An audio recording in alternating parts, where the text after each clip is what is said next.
कुछ लोग ऐसे होते हैं जिसकी भरपाई कोई नहीं कर सकता। वैसे ही थे डॉक्टर मनमोहन सिंह जी। मनमोहन सिंह जी 2 बार प्राइम मिनिस्टर बने हमारे भारत के, और वो 10 साल तक प्राइम मिनिस्टर रहे। साथ ही साथ में उन्होंने अपने काम से जवाब दिया, ना कि अपने बयानों से जवाब दिया। वो बहुत ही शांत प्रधानमंत्री थे और बहुत ही हम्बल बैकग्राउंड से आते थे। 1932 में उनका जन्म हुआ और उन्होंने पंजाब यूनिवर्सिटी से भी डिग्री ली, ऑक्सफोर्ड से भी डिग्री ली, और इकोनॉमिक्स में वो एक्सपर्ट थे। उनके पास बहुत सारी डिग्रियां तो थी, साथ ही साथ में उन्होंने अपने जीवन का ज्यादातर समय सिर्फ और सिर्फ देश की सेवा में बिताया। इसीलिए आप देखना, जितने भी अपोजिशन के लीडर है वो भी उनकी रिस्पेक्ट करते थे और आज भी करते हैं। क्यों मैं कह रहा हूँ ऐसा? क्योंकि मनमोहन सिंह जी एक राजनेता से भी कई ऊपर थे। मनमोहन सिंह जी सिर्फ राजनेता नहीं थे, उससे भी कई बढ़के थे। मनमोहन सिंह जी ने इस देश के लिए बहुत कुछ किया। जब वो फाइनेंस मिनिस्टर थे 2008 में, देश को जो डाउनफॉल आया था पूरी दुनिया के मार्केट में, उससे भी मनमोहन सिंह जी ने ही बचाया था। और मैं ये भी कह दूं कि मनमोहन सिंह जी कहते थे कि हमको बाघ की तरह आगे नहीं बढ़ना, हमको हाथी की तरह आगे बढ़ना है। इंडिया की इकोनॉमी को हाथी की तरह आगे लेके जाना है, क्योंकि हाथी हर एक कदम सोच समझ के रखता है और स्लोली स्लोली उसकी ग्रोथ होती है। यही कहते थे मनमोहन सिंह जी, और मनमोहन सिंह जी का यही ड्रीम था। ऐसा कहते हैं कि अगर मनमोहन सिंह जी तीसरी बार प्राइम मिनिस्टर बन जाते मोदी जी की जगह पे, तो आज हमारा देश कई ऊंचाइयां छू लेता। मनमोहन सिंह जी के टाइम पे हमारी जीडीपी ग्रोथ बहुत ही अच्छी रही। वो जीडीपी ग्रोथ आज तक कोई प्रधानमंत्री ला नहीं पाया, जो कि मनमोहन सिंह जी लेके आए थे। मनमोहन सिंह जी ने पीवी नरसिम्हा राव जी के साथ भी काम किया।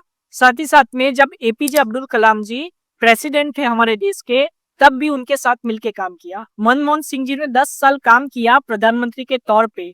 और मैं एक बात और बता दूं आपको कि मनमोहन सिंह जी ने कभी भी गुस्सा नहीं किया। आप उनके भाषण देख लीजिएगा प्रधानमंत्री के तौर पे, उन्होंने कभी भी किसी पे भी गुस्सा नहीं किया। और वो जब भी जाते थे फॉरेन में, तो प्रेस को लेके जाते थे और प्रेस ब्रीफिंग करते थे। जब वो फॉरेन के दौरे से वापस भारत में आते थे, तब भी वो प्रेस से मिलते थे और बताते थे कि भारत ने क्या गेन किया। मनमोहन सिंह जी कांग्रेस के एक नेता तो थे ही, साथ ही साथ में 6 बार के सांसद थे। और आपको मैं बता दूं कि मनमोहन सिंह जी के पास सारी डिग्रियां थी, जो कि उनको एक अच्छा इकोनॉमिस्ट बनाती है। और साथ ही साथ में मनमोहन सिंह जी बहुत ही हम्बल बैकग्राउंड, मतलब कि बहुत ही पुअर बैकग्राउंड से आते थे।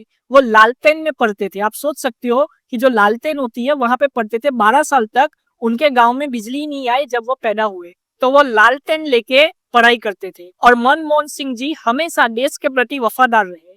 उनका जन्म पंजाब में हुआ, जो कि आज के पाकिस्तान में है। लेकिन एक बार जब पाकिस्तान बॉर्डर पे आर्मी कार्रवाई कर रही थी और वो प्रधानमंत्री थे, तो आर्मी के ऑफिसर उनके पास आए और उनको ब्रीफिंग दी कि हम ये कार्रवाई कर रहे हैं। मनमोहन सिंह जी ने जवाब दिया कि ये आपका काम है, जो आपका काम है आप कीजिए। मनमोहन सिंह जी ऐसे नेता थे जिन्होंने हमेशा हमारे देश को ऊपर रखा। वो जब तक प्राइम मिनिस्टर रहे तब तक वो पाकिस्तान से बातचीत करते रहे शांति समझौते के लिए, लेकिन पाकिस्तान माना नहीं। इसीलिए जैसे ही मोदी जी आए, सारी पीस टॉक बंद कर दी और पाकिस्तान को उनके ही तरीके से अब हम समझा रहे हैं।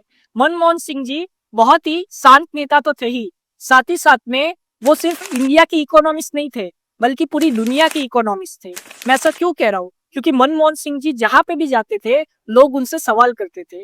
लोग उनसे पूछते थे कि 2008 में इंडिया कैसे इतने बड़े आर्थिक संकट से बच गया। मनमोहन सिंह जी को एक्सीडेंटल प्राइम मिनिस्टर भी कहा जाता है, क्योंकि मनमोहन सिंह जी ने कभी सोचा नहीं था कि वो प्राइम मिनिस्टर बनेंगे। मनमोहन सिंह जी को जो आदर और सम्मान मिलना चाहिए, वो उनको नहीं मिला। आदर और सम्मान तो मिला, लेकिन वो कम मिला। साथ ही साथ में मनमोहन सिंह जी 92 इयर्स की उम्र में मरे।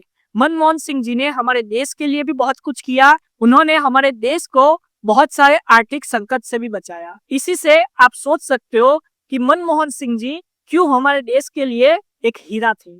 आप अपनी राय कमेंट में जरूर बताएं और मैं मनमोहन सिंह जी को श्रद्धांजलि देता हूँ।